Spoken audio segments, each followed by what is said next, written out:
USCHO.com.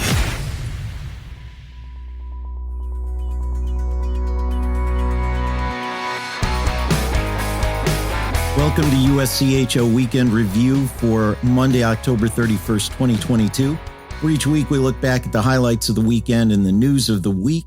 This podcast is sponsored by DCU Digital Federal Credit Union. What will DCU mean to you? Find out today by visiting dcu.org. Membership required. I'm Ed Trefzger alongside Jim Connelly and Derek Schooley. Well, the Frozen Four is going to end up there soon, but in Las Vegas, they put on a big college hockey show over the weekend. Arizona State coming back from a 2-0 deficit to knock off North Dakota. Over 15,500 fans in the building. Let's talk about the two teams. First of all, is this a good thing for Arizona State? Obviously, the win is good. Is this something to jumpstart the Sun Devils? Well, first of all, what an event that was, from a North Dakota rally on Fremont Street to a big rally outside T-Mobile Arena. The Green descended upon Vegas and put on a big show. Obviously, they've had destination games going to Vegas before, going to Nashville. I mean, what an event. How exciting that is for college hockey. And I know we talked a couple weeks ago about, is college hockey back? I think that really shows that it is back. I thought it was going to be sold out, little under a sellout. There were some open sections in that arena, but still, you can't talk about a better event. But to your question, Ed, about the two teams, Arizona State has I'm not ready to say that they're on their way yet. They have won 3 in a row. They beat Colorado College, now North Dakota. They did split with Colgate. They split with Bemidji and did get swept by Duluth. The Bemidji and Duluth are on the road, so you can't really hold them there yet. But we'll see where they go with their schedule. They do have some games coming up that are really going to be telling. They've got Anchorage at home, Clarkson on the road, and Minnesota at home. And if you start seeing a foreign, and then at Denver. So if you start seeing I was going to say about a 5-6-2 record in those games, I think you're going to see them pretty high in the pairwise when people really start looking at it. I'd be a little bit more concerned about North Dakota going into their NCHC schedule. 1-3-1 in their last 5. They're 3-3-1 overall, and 2 of those wins were at home against Holy Cross. I think they've got a chance to right their ship at Omaha, but then they start getting into the meat of their schedule: Denver, Miami, Bemidji, St. Cloud. So you're gonna see what these teams are made of in the next 4 weeks with their next 8 games between those two teams. Yeah, I want to echo what you said, Derek, just about the atmosphere, and that is just such a good sign. From everything I read, the city did not run out of beer this year. The last time that North Dakota ended up in Las Vegas, they did run out of beer in many sections of Las Vegas. So Nate Ewell, from formerly of College Hockey Inc., now with the Golden Knights, he must have prepared that city well.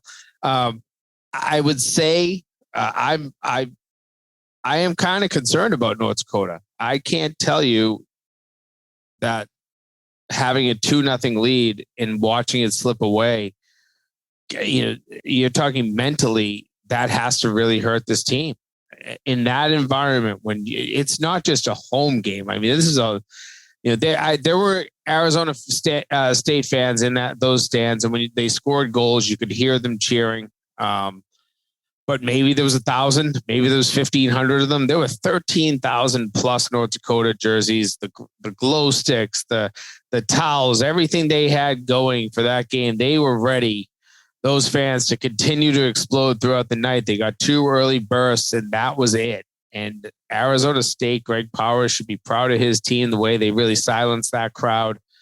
I think this could be a great jump start for them. They have, like you said, Derek, I think that there's some really difficult games still that lie ahead. They get they get some sections of their schedule that they need to really make some runs, where they could go 6-0 in a 6-game span because things are against teams that they are quote unquote supposed to beat. If they take care of business in there, I think that these games, if they can pull out some wins, like in games just like this, where you've got a North Dakota team that you have high expectations for, then this could be a team that really positions themselves well for that at-large berth that they need to get into the NCAA field. If you watched that game, the atmosphere at the start was incredible. They had the light show, they had the everything going on the ice that they do for the Golden Knights, and then you really had the atmosphere of the Sioux fans, the chants and everything. And as the game went on, even the announcers on Midco TV, which was doing the NCHC TV broadcast, were saying there's not much energy in here. It's dead. And Arizona State just sucked the life out of that building. And it was interesting to watch because it went from a raging party to, I wouldn't say it was a depression party towards the end. And maybe they got tired of partying, but it was really interesting to watch how the enthusiasm just really went downhill in a quick hurry. A couple of points I want to bring up from your discussion. First, mentioning pairwise and implications of that. After January, Arizona State doesn't have any games that can really help them in the pairwise, but certainly have games that if they lose can hurt them. So they're going to need to do very well against top teams up through into January. And then once February comes along, they've just got to run the table, or they could be in trouble. And we've already seen some good wins with people like Lindenwood and Alaska Anchorage. LIU, those all could come back and bite them. Those are not going to be teams that they're going to be able to run over. The other thing I wanted to mention, our friend Brad Schlossman from the Grand Forks Herald last week wrote a piece for their newspaper advocating for Arizona State to join the NCHC and saying that it was the best place for them. Earlier in the season, we talked about how the Big Ten really seemed like the best place. It seems to me that while regionally it might be a good fit for Arizona State, as an institution, they really don't fit as much with the NCHC schools as they do with the big universities and state schools in the Big Ten. Yeah. I think when we had that discussion, Ed, I brought up at one point, I think that, maybe they might be disqualified because of their academic standard. And I've further looked into that. They do qualify as a state-based research institution, similar to Michigan. Well, similar to every school in the Big Ten. Obviously there are some privates in there as well. But I think that they really do fit better in the Big Ten. Size of school, size of overall athletic budget, ability to travel. Not that the NCHC schools don't have that ability to travel, and they have to travel a ton. I just think that you could do it better. If you're Arizona State, you could do it better in the Big Ten in terms of arranging your travel, possibly moving to, away from campus for a 10-day period like they did during COVID. I think that was more extreme, where it was 40, 50, 60 days at a time. But you can go on the road for 2 weeks is what I'm saying, and knock off 4 road games and then bring some Big Ten teams into Arizona. The whole thing is that Arizona State is a good fit for almost any league because of the fact that it's so easy to travel to Phoenix from any city in the United States. And that, Phoenix Airport is, 5-10 minutes from their campus. There's a convenience for anybody going in there. It's also convenient for them to get out of there, though. So I think that when you think about travel, that's almost irrelevant. I think when you really think about it, you want to align with like-minded universities. The Big Ten fits more of that picture. Well, while we're talking Big Ten, there was a big matchup there this weekend as number 1 Minnesota traveled to Ohio State. It was a loss for Minnesota on Friday, and then the Golden Gophers won on Saturday to split the series. I don't think, there's the question, but I'm going to just say up front, I don't think they'll still be number 1 in today's poll, going 2-3-0 in their last 5 games. First of all, some comments about the series, and congratulations to Steve Rollick on a big win on Friday night with his squad. And also, if Minnesota is no longer number 1, who's going to be number 1? Well, I think if you look at the game, I was really surprised at the game because I watched the first period on game 1 and then turned it back for period 3 and watched some other stuff. And all of a sudden it was a rout. And that surprised me a little bit. That's the best thing with ESPN Plus and Flow Hockey and everything you got. you can watch a whole bunch, and then all of a sudden you've missed a little bit too. And but you knew Minnesota was going to bounce back. You did, and I agree with you, Ed. I don't think that they're going to be number one this week. I think the poll is going to be really split, in my opinion. I think you got some teams that were question marks. St. Cloud could be there. Denver could be there. And Michigan actually at with a sweep over Western. Granted, one of them was overtime, but and it was on the road. So I think there could be a whole big split amongst it. The interesting thing that I kept bringing up in my head was Ohio State was picked 4th in the Big Ten, and they're 11th right now, according to the TV up in the score bug. That really, I told you that was one of my dark horses at the beginning of the year, and they're proving that they're a legit contender in the Big Ten right now. Yeah, Ohio State is definitely there in my mind. This week's poll was actually one of the most difficult ballots I've had to fill out in quite some time. You have a lot of teams that have had some early success, maybe not the strongest schedule, but they're still proving themselves. Penn State comes to mind, 8-0 right now. 6 of those games, people say, okay, they were against cupcakes. I get that. But they're winning. They're still winning. They just finished off, a 2-game sweep of Wisconsin. Michigan, I think at this point, Michigan has proven themselves. They're 7-1. They just found 2 wins against Western. I like the way that they're playing right now. I think that, there was a lot of question marks coming into the season with both departures, their coaching change, everything that had to go into that program, but they're finding ways to win games. I just, I look at the team like Minnesota and say, where do they fit? They're 5-3 right now. As you mentioned, they had 2-3-0 in their last 5 games. I know there's been some tough competition in there, but where do they fit? Are they consistent? They're not consistent to me right now. I think I had them 6th on my ballot this week.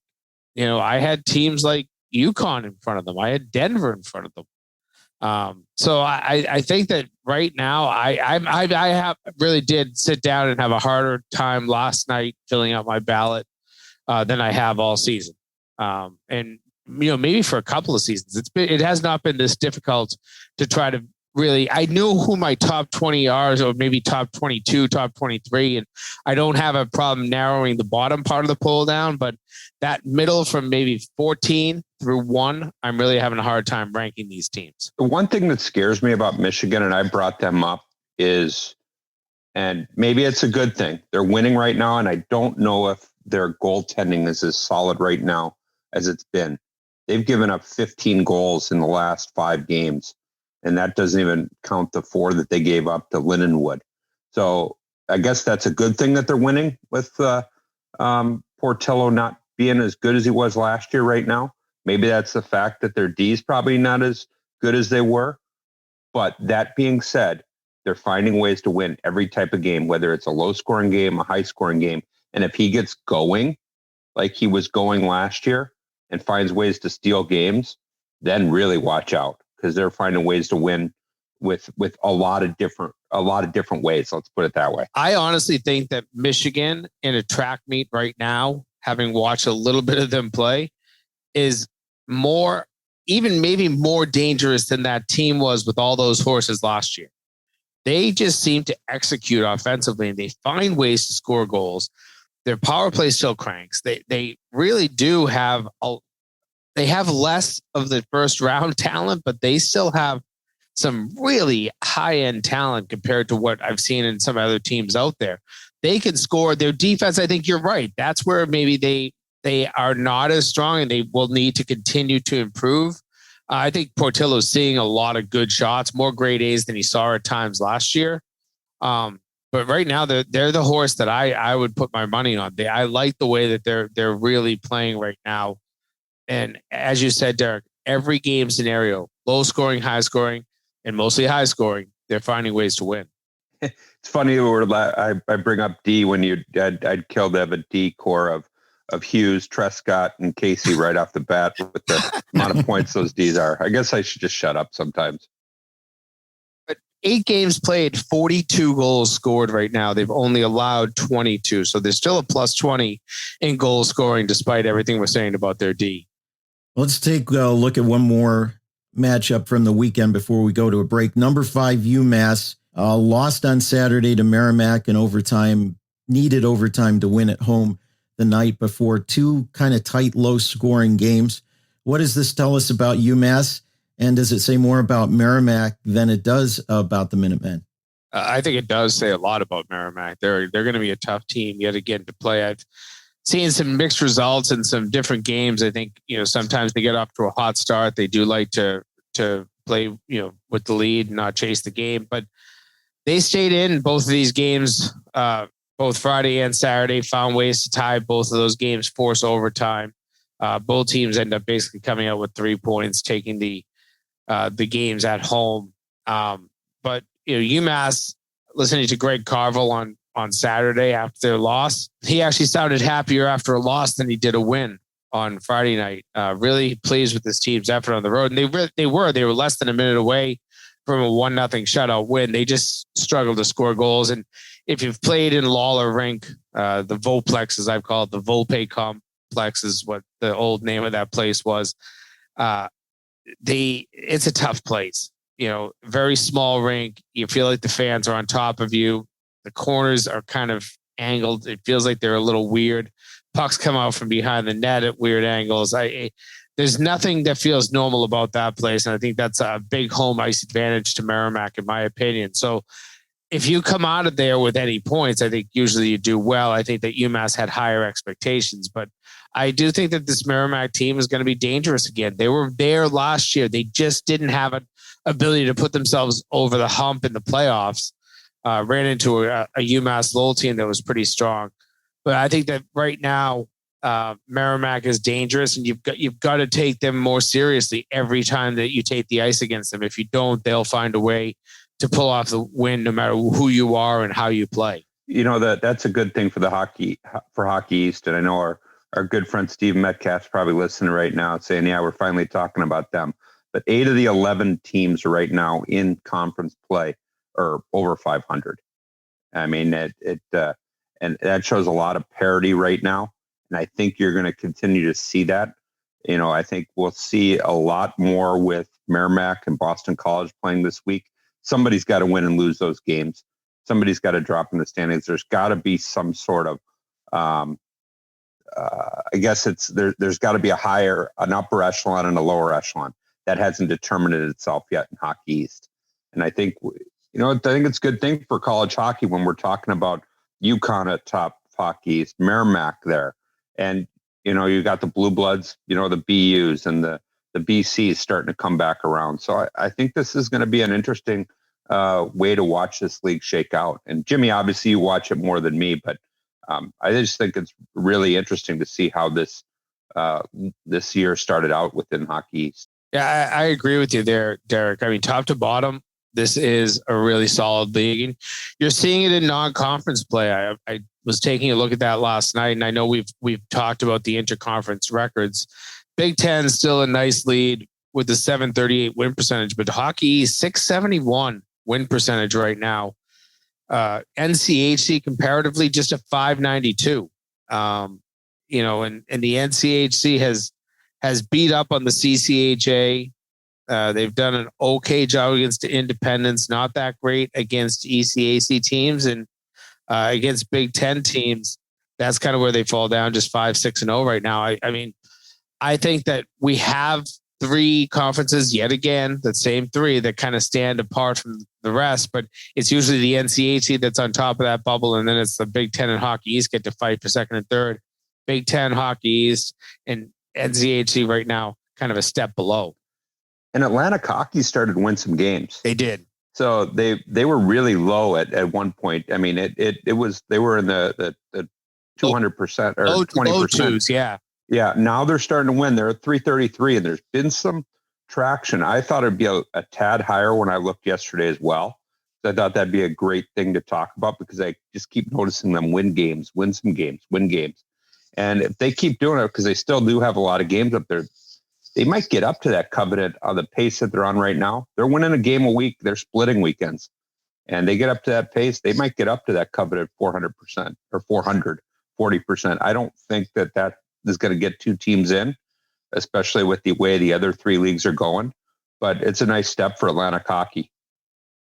Yeah, it is a good step forward. I want to go back to a couple of things with Hockey East. We talked, I think, Jim, it was a conversation we had to close out the interview we had early in the season with Greg Carville about how interesting it is that every team in Hockey East seems to be better this year. And one team we haven't mentioned, which is almost certainly going to be in the top 10 in today's poll, is UConn. Mike Kavanaugh's Huskies off to a terrific start.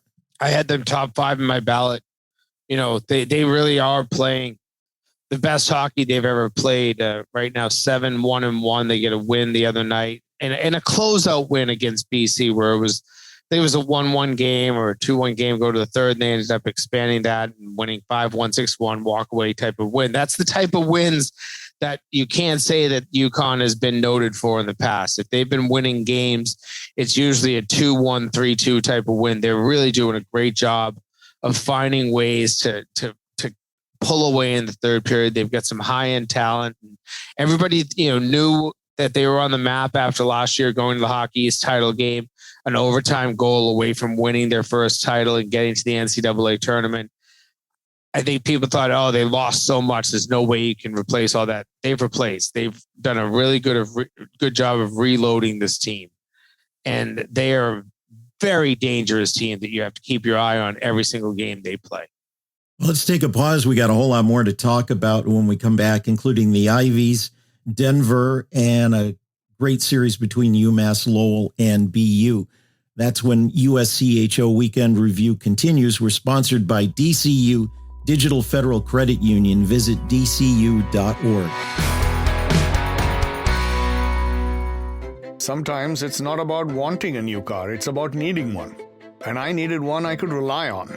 So I got an auto loan with DCU. They offer the same low rates on both new and used cars, and I was able to borrow a little extra to make a used car as good as new. My auto loan from DCU means a ride I can finally rely on, which feels like a pretty big thing. What will DCU mean to you? Insured by NCUA. Membership required. Visit dcu.org.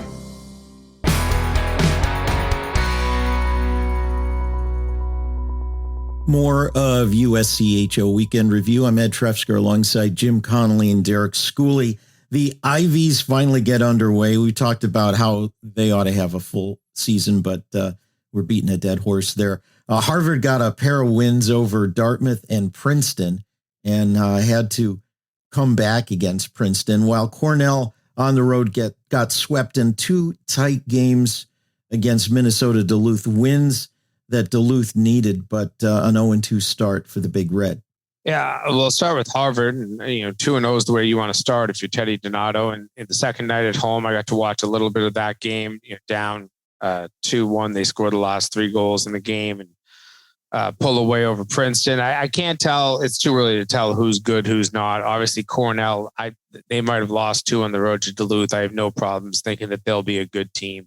Mike Schaefer always seems to get a lot out of his players. And he, from what I hear, is back to full health. It's good to know that he's back with the team, back behind the bench, because he ended up last season on the shelf after not having some health scares. But I think that you're going to see some good play out of these teams. Even Brown got a win on Saturday. These teams go into ECAC play. I do like the fact that some of them got to play one another this week. It feels more fair if you have to start the season late, that you let some of the Ivies play Ivies in week 1. But now you're going to jump into the ECAC schedule, and somebody's going to have to go up to North Country, and somebody's going to get Quinnipiac, and you're going to have some of the tougher travel and tough schedule. I think the ECAC schedule itself beats up its own teams. It's a bus league that you bus some pretty good distances. I know the Atlantic hockey schedule is similar, but I think that Harvard, we've talked about it a lot. 15 NHL draft picks. This team, it really could have imploded when you think of what happened during COVID, taking an entire year off. There were players defecting from Ivy League schools all over the place. But Ted Donato, nice job holding on to some of his players. And now their season's underway. 2 great wins to start. I expect big things from Harvard. I think of all the Ivies, that's the school that I'm looking at the most this season.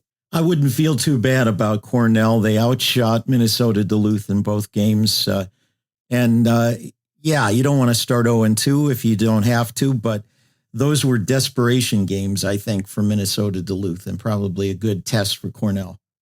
A tough time to have to go out to Duluth. You think that it's always hard to play out there, but that team was really in desperation mode the way that they've started their season. So picking up those 2 victories for Scotty Sandel and his team, that helps them a ton. But at the same time, Cornell has to feel good about the way that they played. They put those efforts forward every night in league play. You're going to win more games than you're going to lose. Denver opened up NCHC play. They swept Miami. The Pioneers have won 4 straight. We were kind of worried a little bit about Denver after they got swept on the road at UMass. They had been number 1 to start the season as the defending national champs. Are the Pioneers back on track? I think so. I think we wanted to raise the banner already for the Icebreaker Championship, which they did against Providence, and they wanted to make sure they got their mojo back. And obviously going to Miami, probably their longest travel of the year within league, and getting 2 wins. I think you're going to see a lot coming up. St. Cloud at home, and then North Dakota on the road. I think they're back, but I think that these games will show a lot. Obviously, they trailed a little bit against Miami, and it was a kind of a gut check kind of win. Not an easy place to go. Miami's playing fairly well right now. They're not out of it, so they still had the belief. But I really believe that you're going to see a lot here. I mean, this is a hard stretch for Denver coming up. They got St. Cloud at home, at North Dakota, and then they got Nebraska, Omaha, and Arizona State. That's a tough little stretch there. Nebraska, Omaha, not so much as the Arizona State. And then you got Duluth a little bit. There's not an off weekend that they really have coming up. And who knows, maybe there'll be a little bit, you just have so much to play for every weekend within the NCHC. And now that they've fallen a little bit behind in the non-conference record, I think you're going to see some teams having to go on a little bit of a streak just to make sure they continue to get just as many teams in the tournament as they have. So there's not an off weekend really for them coming up. They do have Lindenwood, but everything's going to be a challenge from here on out. Yeah, you even mentioned Omaha in there, Derek, and I think that every time you play Omaha this year, it's going to be a trap weekend. Are they going to fight? Is there going to be another fight again? I don't know. We didn't even mention that last week. No, we didn't. It was one of those things that happened after hours for most of us on the East Coast. But I look at Omaha and I just think that they're a better team than their record probably shows. So you play one of those teams after a gauntlet that you can go through. You can get a gauntlet in this league where you end up with Duluth, North Dakota, some bad travel thrown in there where you have to go east and west over a couple of weekends. Emotional games for a team like Denver where you might get CC in there. Like all those things add up, and you say, oh well, at least they get Omaha this weekend. Well, that can be the trap weekend. That can be the weekend that sets you back. So it's the one thing where we mentioned in the last segment that in terms of overall non-league record compared to where it's been over the last few years, it's down a little bit for the NCHC, but that league still as tough as ever when you get within the 8 teams playing one another in the regular season. I think that they're almost like cannibalizing one another. They beat one another up so much in league play that makes it more difficult. And you mentioned the CC Denver rivalry. That's a trap weekend because there's so much. You saw it this weekend with CC and Air Force. Right. I mean, what 2 different games that those are. 8-0 CC and then Air Force to come back and win 6-3. I mean, that's an 11 goal swing. And you've seen some losses like that, right? right? With Niagara, Nebraska, Omaha, and CC going out to St. Lawrence and getting swept. I mean, so they are. The top is really going to have to separate themselves and probably can't afford to lose some games. And I know we've talked about losses that are going to affect losses in October are going to affect things in March. Those are losses that really could hurt. I mean, who would ever thought? I would have never, ever. And I love, I work for Frank. I love Air Force's program. I think they've got a good team, but to say that they're going to bounce back, that's a heck of a job to do it within 24 hours. To flip that game on Colorado College. And you're just going to see a lot of that happen. And those are trap games. Like you said, they didn't even get the day off like Boston University did against Michigan. to go from a 9-2 loss to a 3-2 win. I mean, they did that, literally in less than 24 hours. Well, and you said, I guess I got a text from somebody that was in the building, and I guess that Frank does a pregame show on the Jumbotron, and he was very critical of his team, almost like he was calling them out on the Jumbotron before the game. Nothing that just surprises us from that. And that's a new wave of media right there. To have a coach just basically calling his team on the carpet in front of all the fans before the game starts. And you know what? And it worked. I mean, he's a master motivator, and 11-goal swing. Yep. I mean, it's funny. You hear Frank talk about being an old guy and old school and the whole bit. He has embraced all this multimedia stuff. You see him out on the ice with a microphone after the game. He's up on the screen. He knows how to orchestrate a press conference. Don't let him give you this stuff about being an old, out of date type of guy. He is as media savvy as they come. There's a level of P.T. Barnum to him. He is as much an entertainer as he is a head coach. And that's a good thing. I say that sincerely. I don't mean that in any way, just because you're comparing it to a circus. He is truly an entertainer. And don't think that those press conferences, he's got an agenda going in with his dog for one, and the Minnesota Vikings coat, and bringing up Santa Claus Easter Bunny. Yeah. I mean, all together. He writes that stuff before, and it's sometimes you just shake your head. It's all pure comedy, but you're right. He does do it, and he gets and that's what makes him one of the good guys and good characters of the game. I want to go back to one other thing in the NCHC before we move on. Right from the beginning of the league, Miami has seemed sort of like an outlier, way far east from all the other teams. Rico Blasi had great success at Miami in the old CCHA days, and Chris Bergeron's trying to rebuild things there. But man, if I was the Uber commissioner of college hockey over everything, I would be looking at some realignment. Miami would be so good back in the new CCHA, the natural in-state rivalry with Bowling Green. Don't we need to start juggling stuff? I know we bring this up about 4 times a season, but isn't it time to realign some stuff? 4 times a season. That's twice in the show you've brought it up. I mean, you're talking about this, and I'm throwing my hands in the air. I knew exactly where you're going before you were going. I think we've been doing this way too long. Of course, Ed, but everybody's got their own agenda, and everybody. Sure, if you were Uber commissioner, we could do a lot of that, but until everybody gets on the same page, no chance.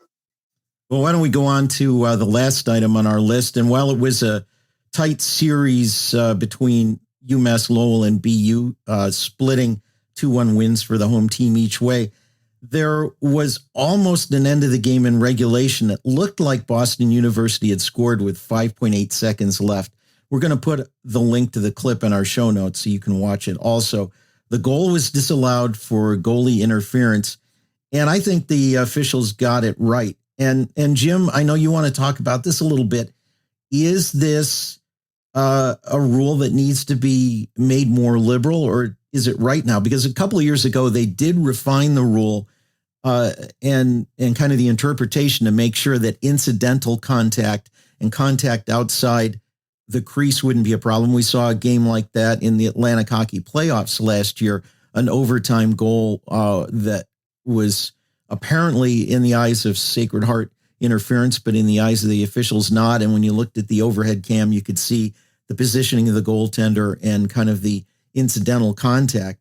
But this was contact right inside the crease, a skater's leg going back in there, getting in the way of the netminder for UMass Lowell. I think they called it right. What are your thoughts on that? And then do they need to refine it? I think it's good the way it is myself. Yeah, I'll start out. I watched this game live. It was one of my rare Saturday nights off, so I was at home and happened to be watching that game at the time as it was, coming down the stretch, and saw the play and knew that there would be a review. It was challenged, from what I can tell, it was challenged by Norm Bazin, and you've got the game-winning goal happening with 5.8 seconds left. You might as well challenge it. You can't take your timeout home with you. So if you lose it, you lose your timeout. Oh, big whoop. But when I was watching the replay, I said the man's skate is in the crease, and I have spent enough time with guys like Ty Halpin from the NCAA, who is the liaison to the officials, and Frank Cole, who heads up NCAA officials, and Steve Petrowski, who's the old rules editor. He's now the head of Big Ten officials. And they've showed me so many video clips over the years. And this was one that I kind of remembered, was that you don't need contact. And I want to correct that. The league, when I talked to them, so I reached out to the league on Saturday morning, because there was a bleep storm on social media on Saturday night of BU fans that felt that they were wronged, that they should have had, all 3 points out of that game instead of 2 out of 3 because it was an overtime win. But the one thing I got from the league was the officials didn't feel as there was contact, but there was a skate of the BU player in the crease. So he's in the crease area, and that same player was taking away the eyes of the goaltender. And fans have said, yeah, but so was the little defender. That doesn't matter. It doesn't matter where the defender is, as long as he's not literally pushing that BU player into the crease. And he wasn't. That BU player skated in. So the final call was that despite no contact with the goaltender, they ruled goaltender interference. And that is the college rule. It is unique to college hockey. I checked on this one yesterday. This is in the NHL, that goal would have stood. But you hear the expression all the time among the coaches. And don't forget, the rules committee is made up of coaches and administrators and officials. So the NCAA rules committee put in this rule a number of years ago that they wanted the goaltender to be able to play his position and not be screened by somebody in the crease. So if you're in the crease, you're not making contact, you still can't screen the goalie. And I think that you hear that the expression, we need more goals. So this is counterintuitive to that. But I still like the rule. I still feel like you have to let the goaltender play the position. I want to hear Derek's opinion on this as a coach, because I'm sure coaches get fired up a little bit more than us media that are on the outside. But I look at it in the natural tendencies of the game. You want to let the goaltender do everything as long as they're staying within their privileged sanctuary, which is the crease. If they stay in there, then they should be able to do their job. So somebody brought up that, of course, as soon as I put something on Twitter about this after talking to the league, you get people bringing up other games, and here's another clip, and why wasn't it called in this game? And the one thing the league did say is that they want the officials to allow it as a good goal on the ice and then make a coach challenge it to get that call made. And that's exactly what happened in the BU game. Somebody brought it up from a Northeastern Maine clip. I don't know if Northeastern's coach, Jerry Keefe, ever challenged it. So if he did and they didn't take that goal away, maybe maybe you need a little bit more, advice from the heads of officials to the referees themselves. But in this case, they got it right. I like the rule. Derek, I want to hear your opinion as a coach, though. Well, I was waiting for you to bring up the ability to play the goaltender's position. And I think that is really a slippery slope, because we played Penn State, and everybody knows how goalies have their hands out in front of their body. We had our goalie in the crease with his hands out front of his body, which was outside the crease. Penn State player skated in front of the crease, did not go into the crease, hit the goalie's stick, and then immediately hit his glove and spun him. Shot comes, obviously, same time, ends up going in the net, game-winning goal. I make them review. It comes back to good goal. And they said because his hands were outside what they call the cylinder. The cylinder is the crease straight up. And with that cylinder, he was outside, and the skater is allowed that area. Now, by using the word allows him to play his position, I don't think contact outside the cylinder allows him to play his position. I think that there's got to be some sort of compromise between the two, and to where if the goalie's skates are in the crease, he's got the ability to go out, and so his hands are outside of it, whatever. I think that was what Ed was referring to in the Atlantic hockey game as well. I think if they back into the crease and do not allow him to play his position, not the Brett Hall type of goal, if he's just got a toe in the crease to where it doesn't affect the play. But I think there's got to be some sort of compromise, because we do want more goals, but we also don't want a scenario where a goalie's going to catch a puck and gets his glove hit, misses it, and it's a big goal. I know we got each other on Zoom here, and I know you've got yourself fired up and you're raising your hand and you want to counter it. I think there's got to be some sort of compromise between the two. I like the rule, as Ed said, but I also think that there's a lot of different scenarios that can happen that don't allow the goalie to play his position as per the rule. One thing I'll say, this is not unique to college hockey. I was reading Twitter this morning, and I don't remember who it was. It was somebody national from TSN, and this happened in the Winnipeg Vegas game on Sunday night, and something kind of similar, not exactly similar. This one required some contact, but it was a goal that was eventually disallowed. And basically somebody, I can't remember who the reporter was, but it was a well-known TSN reporter, said goaltender interference is nothing but somebody's opinion. And at the end of the day, that's not incorrect. You're still a referee going into the box and putting your opinion on a play. That's how rules are interpreted, though. That's how you have to have it. You would like to have consistency. I'm watching the World Series along with everybody else. The home plate umpire on Saturday night on all the opinion calls got every one of them right by the strike zone system.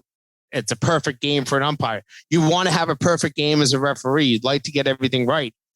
I think, by letter of the law, what we saw here on Saturday night in the BU Lowell game, they got it right. Do they always? Maybe not. That's an issue. And I think, Derek, what you were just mentioning, I've never heard that term cylinder before, but I'm not surprised by it. It makes sense. It's a kind of a sensible term, because it does, take that crease line and extend it upward all the way to the ceiling. But I think that when you have contact with the goaltender at any time, you can't just make it blue paint or not. When you have a situation where everybody's in the blue paint, as you had on Saturday night, then you have a little bit. It should be a little bit easier. You don't have as much to interpret. I think when you have to start putting in interpretations of, did you allow the goaltender to play his position? That gets a little stickier. And that one that you just talked about against Penn State, that's a really interesting one, because it does sound like the goaltender wasn't allowed to play his position. I want to wrap with one last thing. I want to ask the question, has the time period for points of emphasis ended in October, not the middle of November like in other seasons? I saw a game on Saturday where at the 23-minute mark before the game, when everybody is supposed to be off the ice and it's supposed to be a point of emphasis in college hockey, and we've seen penalties, bench minors to start games, players were allowed on the ice for another 20 seconds or so before they got off. The officials were watching, did not make a call. Is this just gone now? Did they make their point and now they're just going to ignore it? Or was this one officiating crew not doing their job? Well, I think it always loosens as the year goes on, and you always know that that's going to happen. But if that's an easy one. If you're talking points of emphasis being off the ice at a certain time, that's an easy one. There's no discretion on that. That's a cut and dry, black and white decision. Either you're on the ice or you're off the ice at 23 minutes. You can't call that for sure in week one and not call it. I think the points of emphasis are things that are judgment calls where they kind of go back to what they've always known. and they call it, and they go back to what they've always known.